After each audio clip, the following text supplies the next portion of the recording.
Dankschein von der Bürgharchen Eihe ab einen Stein. Geschrieben von Jimmy Evans, übersat und Rütgeschenk von Lebenswasser. Hier ist ein Kapitel für Vandel. Aufteilung Feier, Kapitel 21. Sich mit Schwierverwandtschaften verstonen. Ein von den großen Segnungen von Ehe ist die Gelegenheit, die Familie grater zu machen. Durch die Ehe waren nicht bloß zwei einzelne Personen, aber zwei Familien an ein gemeinsames Band verbunden. Das besondere Part von das eheliche Verbindnis hat große Möglichkeiten für Serien in unser Lebens, wann wir das verjährte Familienverhältnis verstonen und recht verwalten. Aber, wann die Schwierverwandtschaft in widere Familienverhältnisse falsch verstonen oder behandelt wurden, haben wenige Fehler gratere Möglichkeiten, eine Ehe zu verdorben. In dit Kapitel will ich 4 Richtlinien sterk nemen om met die Eltern en Schwieeltern in eine Ehe umzugehen. Dieselbe Richtlinien können auch eine halb zijn für zonen wat als Schwieeltern sind oder worden willen, om te weten wo sie sich recht gegen befriede Kinder verholen. Ich habe een uitgetekendet stuk met de Überschrift 10 Geboten für Grooteltern bijgedonen, wat Eltern en Grooteltern halb te verstonen, wo sie Partner zijn können, om gerechte en gut angestellte Kinder abzutragen. Nummer 1. Die Richtlinie von Ehe. Viele befriede Paaren kommen durcheinander in ihre Verhältnisse mit Eltern oder Schwieeltern, wegen sie den Unterschied zwischen Autorität und Ehe nicht verstehen. Gott sein Wort sagt, dass wir unsere Eltern immer ehren sollen. Wenn wir in ihr Heim wohnen, sind wir auch unter ihrer Autorität und sollen ihn gehorchen und respektvoll behandeln. Wenn wir abwaschen und uns befreien, bleiben wir dabei mit ihr in Respekt zu behandeln, aber wir müssen verstehen, dass sie keine Autorität mehr über uns haben. Eine Ausnahme zu dieser Regel kann sein, wenn ein befriedet Kind oder Ehepartner bei einem von den Eltern oder Schwieeltern Arbeit hat und dafür betalt kriegt. In die Umstände hat dort Elternpart ein gratis Recht zu reden und gehört zu werden, als in anderen Umständen, aber sogar dann ist dort begrenzt und darf nicht die überherrschende Natur von der Ehe übertreten. Ein von den verstörendsten Problemen in der Ehe ist, wenn ein von den Eltern oder Schwieeltern das Ehepaar dominieren oder zu sehr beeinflussen. Manchmal tun die das mit anschüchternden Persönlichkeiten und andere Male dominieren sie mit Geld oder ein Schuldgefühl, um ihre erwachsene befriedete Kinder zu kontrollieren und zu beeinflussen. Ein Don't wo Eltern oder Schwieeltern über befriedete Kinder Autorität kriegen, dat is immer Recht in dat Schoden an der Ehe, wegen dat den Ehemann sein Mann seinen wahrnimmt. Als dat nie seine Eltern oder Schwieeltern sind, feilt dat als Mann ihr in Bediensamkeit wahrgenommen ist. En hij soll sich auch so feilen, wegen die von Gott bestimmte Eberherrschaft von sein eigenes Heim übertreten wird. Eltern sollen niemals für sich in Autorität zu eiven über abgewaschene Kinder, und Kinder sollen dort keinmal Freiheit geben. Wenn Eltern ein Kind seine Ehe kontrollieren, wird eine Frau den Respekt für einen Ehemann verlieren und sich unsicher fühlen. So schlecht das dort auch ist, wenn unsere eigenen Eltern uns kontrollieren, wenn wir erst groß sind, dort ist noch viel euer, wenn dort unsere Schwieeltern sind. Jeder Ehemann und Frau müssen dort verstehen, dass ihr Ehepartner mit Recht feilen wird, dort gegenüber übertreten wird, wenn ein von den Eltern die Freiheit gegeben wird, die rechte Grenzen an ihr Heim und Ehe zu übertreten. Wenn du die befriest, musst du die Verbindschaft von Autorität, was deine Eltern mit dir haben, aufmachen. Das bedeutet nicht, dass du ihren Rot nicht haben kannst oder sogar sichern sollst. Aber du bist nicht schuldig, dort zu tun oder ihren Rot zu befallen. Wenn du einmal abgewaschen oder befreit bist, haben deine Eltern nicht mehr eine von Gott genannte Autorität über die. Diese Wahrheit musst du verstehen und sicher machen, dass du noch handelst. Aber lass mich dort noch einmal sagen, dass wenn du auch von deinen Eltern ihre Autorität los bist, sollst du deine Eltern keinmal veranieren. Wenn du auch abstonen musst und irgendwas stonen oder was tragstellen, was sie tun, musst du ihn mit Ehrbarkeit behandeln. Du sollst nicht negativ über ihn reden und ihn nicht für deinen Partner, deine Kinder oder andere durchrennen. Du sollst regelmäßig für ihn beten und ihn auf wirkliche Weg weiten lassen, dass du ihn läufst. Aber wenn du diese Dinge tust, musst du dort über keinmal zulassen, dass Eltern die heilige Grenzen von ihren Ehebund übertreten. Nummer 2. Die Richtlinie von Trennung. In 1. Mose 2, Vers 24 sagt dort, so als wir all in das Buch gesagt haben. Deswegen geht ein Mann von seinen Eltern weg und vereinigt sich mit seiner Frau und sie sind ein. Wenn wir uns befreien, müssen wir uns Verhältnis mit unseren Eltern auf einen frischen Prioritätsplatz anstellen. Sie können nicht mehr boven op onze List van Prioritäten zijn. Voor onze eigen Erdhalven moet wir unseren Ehepartner zu onze erste Verpflichtung machen en onze höchste Priorität. Diese Prioritäten frisch zu stellen, moet wir eine gesunde Trennung von unseren Eltern und Schwiegereltern haben und gute und viel Zeit mit unseren Partner und Kinder allein verbringen. Wenn wir uns recht von unseren Eltern trennen können, können wir unsere eigenen Identitäten besser feststellen. Wir können uns als Ehepaar und als Familie auch besser verbinden. Wenn Eltern und Schwiegereltern zu viel Raum sind, ist das ungesund. Wir können da nicht bloß unsere eigenen Identitäten nicht entwickeln, aber wir waren auch nicht reich mit unseren Partner verbunden worden.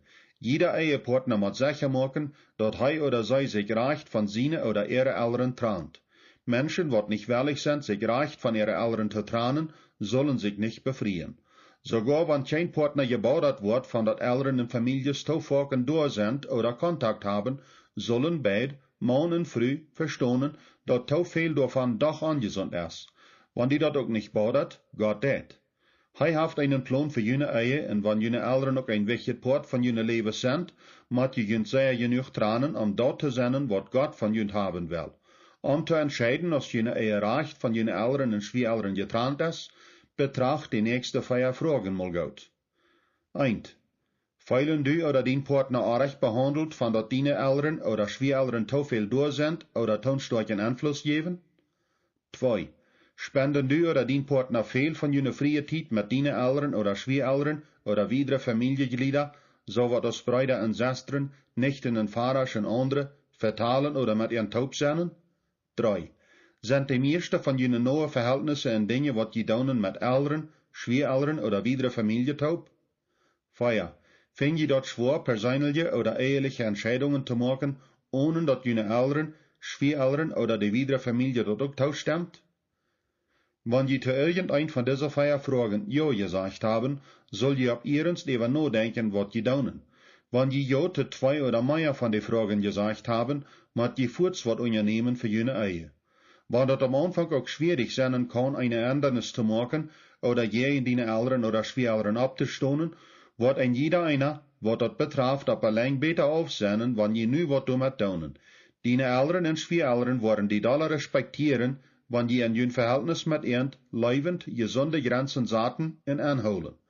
Wenn dort diese Trennungssache geht, kommt das Thema-Problem von Schwiegermütter gewöhnlich ab. Wenn Schwiegerväter kreuzig auch Trouble machen können, ist dort am Allgemeinen so, dass Schwiegermütter damit geplocht sind, Trouble zu machen. Wir meinen aber keinenfalls zu sagen, dass alle frühes problematische Schwiegermütter sind.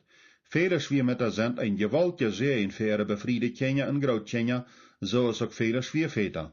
Aber einige frühes haben eine schwere Zeit mit ihren Kindern losgelassen. Wenn das passiert, wird sich sicher ein schwieriges Verhältnis entwickeln. Da sind 3 Sachen, was allgemein eine Schwiegermutter-Sache verursachen. Nummer 1. Die Schwiegermutter hat nicht andere erfallende Verhältnisse. Die Schwiegermutter ist einletzig, eine Wetfrau, oder sie hat nicht bedeutsame Verbindnisse oder Erfüllung an andere Aufteilungen vom Leben. Wenn sie eine gute Ehe hat, oder an andere Dinge aktiv ist, was Druck holen, dann ist sie meistens nicht ein Problem für die befriedete Kinder. Sie ist zufrieden erfüllt an andere Aufteilungen von ihr Leben. Aber wenn dort in Irland ist, und sie an andere Aufteilungen vom Leben nicht Erfüllung findet, waren ihre Kinder vielmal dort, was ihre Lagerstätten erfüllen. Nummer 2. Die Schwiegermutter ihre Identität ist an ihr Kind mit angewickelt. Die Schwiegermutter kriegt zu viel Sicherheit und Identität durch ihre Kinder. Wenn sie ihr Hort von ihrem Ehemann wegdreht und an ihrer Abgabe als Mutter zu viel Identität findet, ist dort ungesund. Dort ist nicht bloß allmählich, dass sich eine starke Ehe entwickelt, wenn ein Mann oder eine Frau sagt, was du anstellst, wo die Ehepartner anhielt, aber ein Kind kann auch nicht gesund entwickeln, wenn seine Mama zu viel Identität oder Sicherheit durch Arm kriegt. Wenn einer von den Eltern sich gefällig zu sehr auf ein Kind stört, ist dort ungesund. Und es steht, dass Gott und die Partner die neue gefährliche Kraft stahlen, dreht ein von den Eltern sich für gefährliche Sicherheit nur ein Kind oder nur Kinder. Die Probleme, die aus so ein Verhältnis kommen, sind viele. Erstens, wenn ein von den Eltern ein Kind brauchen, um sich selbst gefährlich daran zu stärken, wird das Kind gemissbraucht. Das ist so. Kinder sind nicht nur für die Eltern. Eltern sind nur für die Kinder. Wenn ein Kind dann die wird, was für ein von den Eltern die Stadt wird, oder die, was alles tragstellt, kann das Kind nicht recht entwickeln. Dat tweede probleem is dat het een probleem in de eltern ihre levens wiederplant. En de steht zich naar God en naar den partner te draaien om innerlijke ervaring te krijgen, zeker deze eltern dat bij ihre kinderen. Daher sind die Kinder nicht frei, am normale Leben zu führen, und worden daher keinmal Erfahrung finden, und die Mutter oder Vater auch nicht. Dit Verholen breikt das Kind und bringt die Eltern über keine Lösung. Das dritte Problem von dit passiert, wenn ein von den Eltern gefährlich verbunden wird mit ein Kind von das andere Geschlecht. Ein junger Jung haft beid, Mama und Papa neidig, aber ihm fehlt das Dollar an seinen Vater, wer ihn Mann sein wird, wenn er mit einem Mann Zeit verbringt. Ein Vater ist eine besonders wichtige Person für einen abwachsenden Jung. Wenn er nicht einen Vater in sein Heim gegenwärtig haft, soll seine Mama sich das sicher machen, dass er so viel Zeit als möglich mit göttlicher, männlicher Einfluss verbringt. Dit ist für seine gefährliche und geschlechtliche Entwicklung lebenswichtig. Krieg so ist das mit einer jungen Mädel. Sie braucht einen Vater und eine Mutter, aber fehlt das Meier und die Mama. Die Zeit, was sie um eine gesunde weibliche Mama verbringt, ist lebenswichtig. Indem sie ihre Mama betracht, lehrt sie mütterlich und weiblich zu sein, und wo sie sich manchmal verhält. Mit diesem Einfluss in ihr Leben haft sie einen großen Genoten. Aber, wenn ein entwickelndes Kind nicht starke Verbindschaft haft mit einem Glied vom selben Geschlecht, und besonders mit das älteren Teil vom selben Geschlecht, ist das ungesund. Was diese ungesunde Sache bloß nach euer macht, ist, wenn ein Glied von das andere Geschlecht in diese Lage steht anstaubt und sich gefährlich mit das Kind verbindet. Grote Probleme worden an ein Kind verursacht, wenn ein Elternteil sich nicht mit das Kind vom selben Geschlecht verbindet oder sich zu sehr mit das Kind vom anderen Geschlecht verbindet. Das vierte größere Problem, wenn Eltern sich zu sehr an ein Kind holen, ist, dass das gefährliche Verbindnis, was allgemein an der Kindheit anfängt, vielmal durch das ganze Leben anhält. Wenn sie sich zu sehr mit ihr Kind verbunden, als das Kind abwässt, fällt die Mama sich vorken verstärkten Ansicher, wenn ihr Kind von Tüß geht. Um dit te erzaten, fallen viele ihre Kinder durch im Leben heran. Wenn die Leute von einer Mama in ihr Bedürfnis für ein Verhältnis mit das Kind auch zu verstehen sind, muss sie diese ungesunde Abhängigkeit nicht wieder haben können. Die Antwort zu so einer Schwiermama sind nicht verhasste Wird oder hohe Aufneigung. Dort meint bloß ein Leibgrenzen saten und versichern, dass sie die anhält. So eine Schwiermama muss dort klar gesagt worden, dass sie Erfüllung durch Gott, ihren Ehemann in oder andere Dinge im Leben siegen soll. Wenn sie auch weiten muss, dass du ihr Life hast und dass du in dein Leben eine besondere Städtfahrt hast, muss sie dort auch weiten, dass du nicht Gott, ihren Mann, ihre Kirche, ihre Freund oder andere neue Dinge in ihr Leben ersaten wirst. Ich hoffe auch, dass jede junge Mama was gelehrt hat von dit, was wir über Schwiermutter gesagt haben. Wenn du mit deinen Ehemann Troubles hast, arbeite dich und jef die nicht friert, dein Kind so zu brocken. Mag deine Kinder nicht dabei wat die reparieren. Sie vereint eine gesunde Mama und verdienen Ehemann ein leibender Partner. Ein Tag waren deine Kinder dort Tüß verloten und sich wahrscheinlich selbst befreien und irgendwo dort fehlen, dass sie dort mit deinen Leiben Unterstützung tun können und nicht mit dort Zwischen stohnen. Dit wird bloß dann passieren, wenn du Krieg nu anfängst, irgendeine Priorität zu machen, aber nicht deine erste Priorität. Sieg Gott, dann deinen Ehemann und dann andere Interessen im Leben. Wenn du dort tust, wirst du für dein Kind vandaag eine gesunde Mama und later eine gute Schwiermama sein. Nummer 3. Die Schwiermama ist feindlich mit das Kind ihr Partner. Wenn eine Schwiermama zu viel Identität durch ihr Kind kriegt, fällt sie von allem in alles gedreift, wat mit haar en waard für ihr Kind seine Leib wirft. Als dat nu den Ehemann seine Mama oder die Ehefrau ihre Mama ist, wenn sie übersichtig wird über die Leib, wat sie fällt, dat sie verlässt, wat sie mit dort, wat jeden ersteht an der Wahrheit schaffen und durch jeden fäten. Vielmal wat sie an die Personen wat uitzubeteren haben und wat Dinge daunen, um Aufmerksamkeit und Leib von ihr Kind zu kriegen, wann dat auch bedient, wat archtet oder de Waldschiet zu daunen. Wenn dit an jene Ehe passiert, moet je de Mama oder Schwiermama vergeven en dat verstonen, dat wenn sie sich auch so verhält, sie nur Leib siegt. Wenn je dit auch weiten, moet je dat aber keinmal Fried geben, dat sie irgendwas deed, wat jün Schoden andonen oder jün Verhältnis tranen kann. Die Antwort für dat Paar ist, dat sie leibend und verbunden sich gehen erstahlen, während die jüne Leib einander bestätigen und rechte Grenzen ansaten. Nummer 3. Dat Prinzip von Schutz. En de Ehe moeten beide Partner sich dazu abgehoben machen, ihre Ehepartner von ihren Eltern zu beschützen. Du ween sost du te dine Eltern nicht wat schlechtet van dienen Partner seien, en ook nicht vrijheid geven, dat dine Eltern te die wat schlechtet van dienen Partner seien. Wann ein Elternteil anfangt, an ein Verhältnis mang te spelen, sto leivend je in end, en lot jent nicht daunen. Wann beide Partner sich einander von Eltern ihr kritisieren beschützen, bietet dort eine Umgebung von Sicherheit und Tovertrauen an dort Verhältnis. Aber wenn ein oder beide Partner ihren Partner nicht von Eltern oder Familie beschützen, wird sicher Schulden kommen. En Schäd kriegt nu dienen Partner zu ehren und dasselbe von den Eltern und Familie zu erwarten. Wenn das auch eine unmögliche Abgabe ist, sto leivend je in dienen Eltern, wenn sie ihre rechte Grenzen an jene Ehe übertreten, und lot er nicht um het Weg kommen. Ohne ihn zu veranieren, macht das klar, dass die ein Leif hast und dass die an dien Leben neidig hast, aber dass sie gewisse Regeln gehorchen mochten. Wenn ein Kind an dit Klarheit macht, wird das allgemein eine positive Umgebung von Respekt geben, wird von da wieder ein rechtes Verhältnis mit seinen oder ihren Eltern beschützt und fördert. Wenn das witleftig sind, dass Eltern ihr Kind seine Wünsche nicht respektieren wollen, muss das Kind leibend den Partner in ihrer Ehe verteidigen, wenn das auch meint, das Verhältnis mit den Eltern aufzuschneiden. Dasselbe Prinzip von Schutz ist auch anwendbar in jene Eltern ihr Verhältnis mit jene Kinder. Jene Eltern ihre Zeit mit jene Kinder ist ein Verrecht, nicht ein Recht. Wenn sie jene Kinder zu Einflüsse leiden, wird jene nicht stemmen, müssen sie davon angeredet worden. Wenn sie anwällig sind, jene Verlangen zu respektieren, dann lot jene Kinder nicht mit ihren Taub sein, ohne dass die dabei sind. Als Eltern soll jene nicht anschächern loten, wen jene Kinder wertvolle und ihre Geschenke von Gott sind. Wo immer jede loten, die sollen jene Werte respektieren und unterstützen. Um Eltern und Großeltern zu helfen, die Wichtigkeit von dieser Sache zu verstehen, ist hier eine halbrige Mitteilung. 10 Gebote für Großeltern. Nummer 1. Je sollen keine andere Abgaben vertragen, über jene Großkinder zu versorgen, wenn die jene Besegen kommen.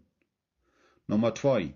Je sollen kein Großkind über ein anderes stahlen, nicht ein mehr zu achten als das andere, aber lot jeder ein über ein viel von jener Leiben Aufmerksamkeit haben.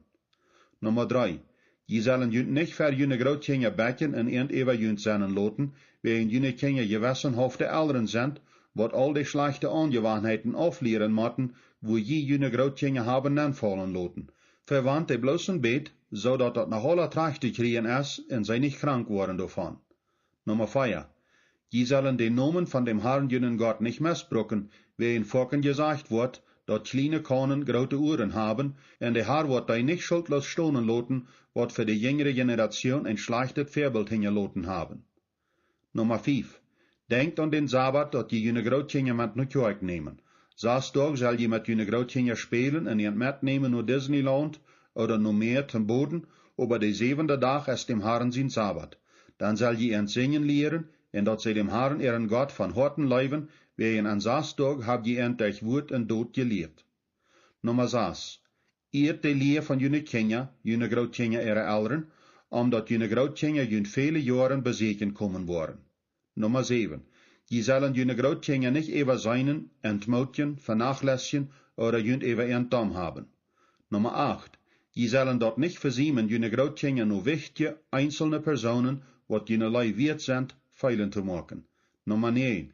Je sollen nicht bloß zwei seinen von jene Großkinder ihr Anrecht verholen, aber je sollen die Probleme auch versuchen zu lösen, wann die beginnt sind. Nummer 10. Je sollen die Belehrung von jene Großkinder für jene Kinder, die Großkinder ihrer Eltern, nicht dodeln, sogar wenn dort bedient, dass die jünd ab jene eine Tongue bieten mochten, dort nicht zu daunen. Nummer 4. Das Prinzip von Freundschaft. Ein von den besten Wegen, mit den Eltern ein Verhältnis zu haben, ist eher als wertvolle Freunde anzukicken. Sie sind besondere Menschen, die den Bastet sehen, in wem's Bastet du siegst, für so lange als je leben. Die sollen eine Priorität in deinem Leben sein, mit wem du regelmäßig taub bist, den Freundstek lebendig und frisch zu holen. Krieg so, als du mit guten Freund umgehen wirst, wenn die wat deiden, wat je in dien Heim in deine Ehe arbeit, so sollst du mit deinen Eltern auch umgehen. Indem du dort ist, wirst du die rechte Gesinnung in das Verhältnis bringen und ihr nicht Gelegenheit geben, Recht zu daunen, in dit, wie in sie Familie sind. Wenn dort geht mit Eltern oder Schwiegereltern taub wohnen. In gewisse Fällen müssen Families für eine oder eine andere Ursache taub in ein Haus wohnen, und, wenn das doch nicht Recht ist das allgemein eine gefährliche Sache.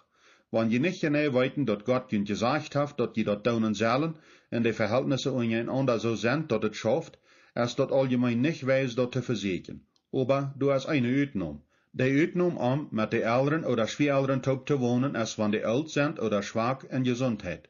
Wie sind unsere Eltern dort schuldig, an ihre goldenen Jahren in den schweren Tiden zu helfen. Wann diese Umstände auch nicht unbedingt meinen, dass sie bei jünt wohnen sollen, wann jüne Eltern zu helfen fehlt, soll je al het Mögliche daunen, ihnen zu helfen. Dat eert jüne Eltern in behul dat, wann die Eltern oder dem Ehepartner ihre oder seine Eltern alle waren in schlechtere Gesundheit haben, dann sieht viel feilend und unterstettend miteinander.